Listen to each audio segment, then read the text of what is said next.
CBS News Miami. Good afternoon, and thank you for joining us. I'm Nasha Sherman, and welcome to CBS News Miami's 4 p.m. Quickcast. Let's take a look at today's top stories. Right now at 4, Miami-Dade police need help solving a cold case. They are looking for a man wanted for killing a mother and her daughter. CBS News Miami's Terry Hornstein is at Miami-Dade Police headquarters with more, and we want to warn you the details in this case are disturbing.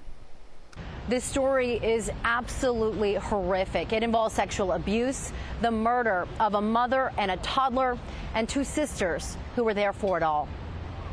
He got so enraged where he knocked her unconscious, and he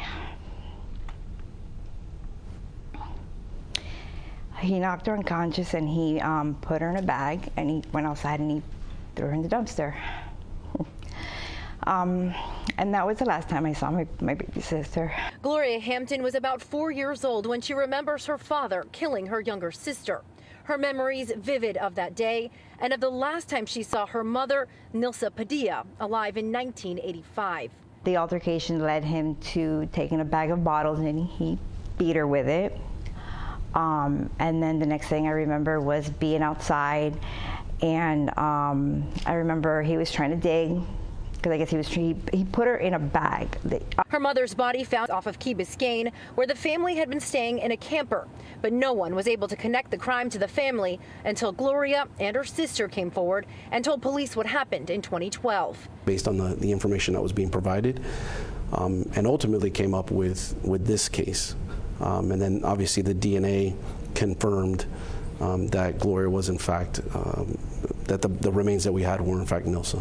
Gloria says for years after her and her sister were sexually abused, before her father assaulted a friend of the girls and was arrested, the girls would never see him again. Gloria says now she just wants justice for her family. And I do want to sit in the courthouse, in the court with the judge, just sitting there watching him, knowing that, yeah, he's going to pay justice. That would fill that void. So take a good look at your screen here. This is who police are trying to track down. It's Jorge Walter Nunez Paz. They say he might be going by Rafael Guzman. He was arrested and eventually deported in 1989 after that alleged sexual assault. He has ties to Peru, New Jersey, and Massachusetts. Paz is considered at this point armed and dangerous. Miami-Dade police are asking anyone with information that might lead to an arrest to come forward. In Doral, Terry Hornstein, CBS News, Miami. Now to the latest on the hush money trial of former President Donald Trump. Stormy Daniels' former lawyer took the stand today. Trump has pleaded not guilty to 34 felony counts of falsifying business records. As CBS News Miami's Errol Barnett explains, the judge found Trump guilty of violating his gag order. And I'm going to go into the icebox now. As the hush money criminal trial of Donald Trump got underway Tuesday, Judge Juan Merchan held the former president in contempt of court, fining him $9,000 for violating his gag order 9 times. Trump has since removed the social media and campaign website posts the judge found violated the gag order. On Thursday, Judge Merchan will hear about 4 more alleged violations and suggested fines may not stop the former president from attacking witnesses and jurors. In a written order, the judge suggested, quote, jail may be a necessary punishment. The next time there's a violation of the gag order, if and when, I don't think we'll see jail time. I think there'll be a couple of monetary warnings, and then you could potentially see jail time. Tuesday afternoon, prosecutors called Keith Davidson to the stand, the former lawyer for both Stormy Daniels and Karen McDougal. Daniels claims she had a sexual encounter with Trump, and McDougal says she and Trump had an affair lasting 10 months. Trump has denied both allegations. Davidson testified there was a bidding war for McDougal's story. Jurors saw texts between him and former National Enquirer editor Dylan Howard. I have a blockbuster Trump story, Davidson wrote June 7th, 2016. Howard responded, I will get you more than anyone for it. You know why. Judge Merchan also announced there will be no court May 17th, so Trump can attend his son's graduation. Another son, Eric, was at the courthouse Tuesday, the first family member to attend Trump's criminal proceedings. Errol Barnett, CBS News, New York. The Biden administration will take a historic step. It's to ease federal restrictions on cannabis. The Drug Enforcement Administration is expected to approve a measure. It would reclassify marijuana as a less dangerous drug.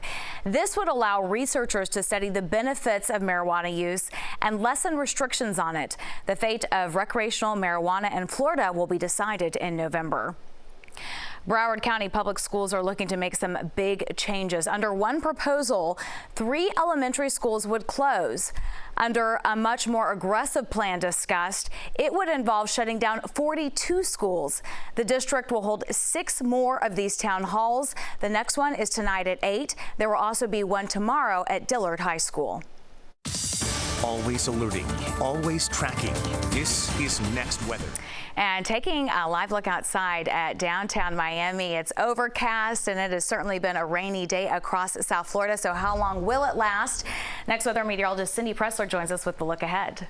We've got tonight and again tomorrow with scattered showers and thunderstorms, so the pattern has changed. We have an upper level disturbance that is moving across South Florida right now, so that's enhancing that moisture that's sitting in place. 79 degrees, but temperature made it up to 84 earlier when we had a little bit of sunshine out there. Winds out of the southeast at 14, but it has been gusty again today. So if you take a look at our satellite radar loop, a lot of clouds out here, but all the rain has pooled across the interior areas, and we knew that was going to happen. Sea breezes are kicking in, pulling everything inward. So this is where we do have some lightning out of this as well. None of this has been severe, but it's barely moving. It's just kind of sitting put, kind of regenerating in the same areas. So those spots could pick up some heavy rain out of the Everglades, western Broward, and Miami-Dade counties. Right along I-75, some of these showers look like they're trying to make their way to the east. And I think later on this evening, we'll start to see some of these showers kind of migrate back to the east. So even the metro areas do have a chance to at least pick up some rain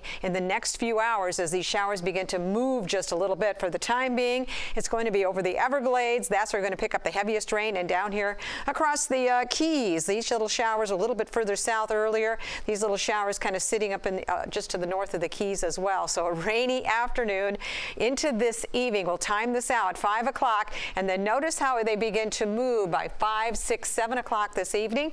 Even as close to the beaches as possible, we might get some showers, but then they begin to die out. We just don't have the support anymore by that time, so we're going to start the process over again. So tomorrow we're going to see some more showers developing along the coast just like they did this morning, and then they'll move inland with this east-southeasterly flow, again kind of pooling right across the interior areas. Scattered showers and thunderstorms there, and again we could see some heavy rainfall again, 1 to 2 inches, not out of the question. Could be a little flooding in some spots too. That's something to watch. As far as our moisture being left over, look at this.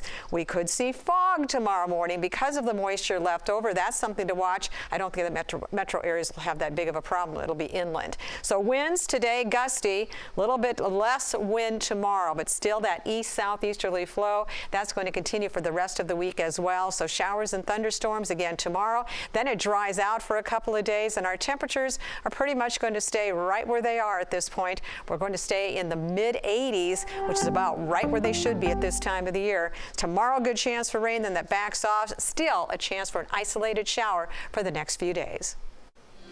When we come back, tensions surrounding truce talks between Israel and Hamas rise again. We have the latest on the Biden administration's latest efforts for a ceasefire as Israel looks to invade southern Gaza. Stay with us. Now to the latest on the Israel-Hamas war. President Biden has dispatched Secretary of State Antony Blinken to Israel. It's to discuss the latest ceasefire proposal. CBS News Miami's Skylar Henry has more information from the White House. Secretary of State Antony Blinken arrived in Tel Aviv for meetings with Israeli Prime Minister Benjamin Netanyahu. Blinken's arrival comes after talks with Arab partners where he pushed Hamas to accept Israel's latest ceasefire offer. The Israelis have put a strong proposal on the table. They've demonstrated that they're willing to compromise, and now it's on Hamas. And no more delays, no more excuses. the time to act is now. But hours before Blinken landed, Netanyahu announced Israeli forces will invade the southern Gaza city of Rafah, whether there is a ceasefire deal or not. He said, "We will enter Rafah because we have no other choice." The Biden administration has been pushing Israel not to invade Rafah because more than 1 million Palestinians are in the city, many of them refugees from other parts of Gaza fleeing the war. Blinken spent most of Tuesday touring a distribution center in Jordan, where aid is being sent to Gaza.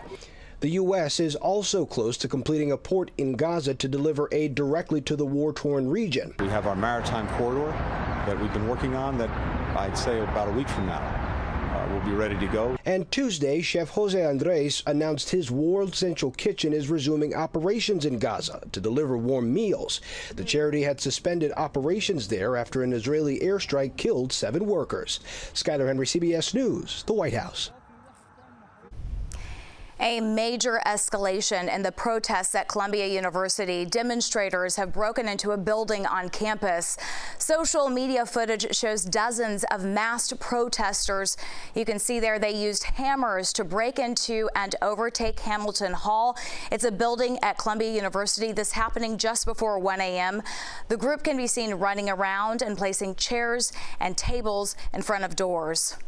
The rhetoric that's led to harassment and anti-Semitic tropes has gone unchecked.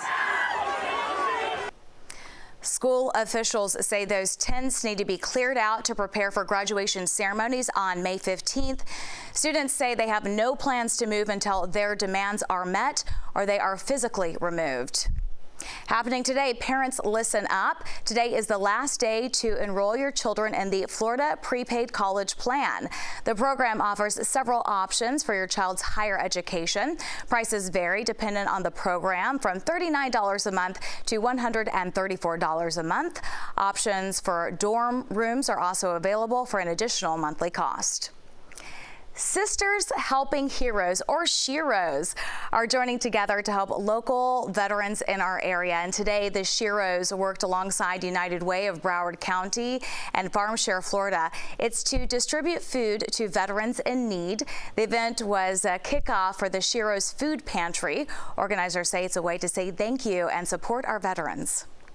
Our goal for our Sheroes Pantry is to be able to help quarterly at a minimum 100 veterans. So as we look at the entire year, we'll be able to help 400 veterans. And coming up tonight at 6, we hear from veterans who explain how events like this help them and make them feel supported. That is fantastic. That is the CBS News Miami Quickcast. I'm Naja Sherman. Stay tuned for more news right here on CBS News Miami, and have a great day.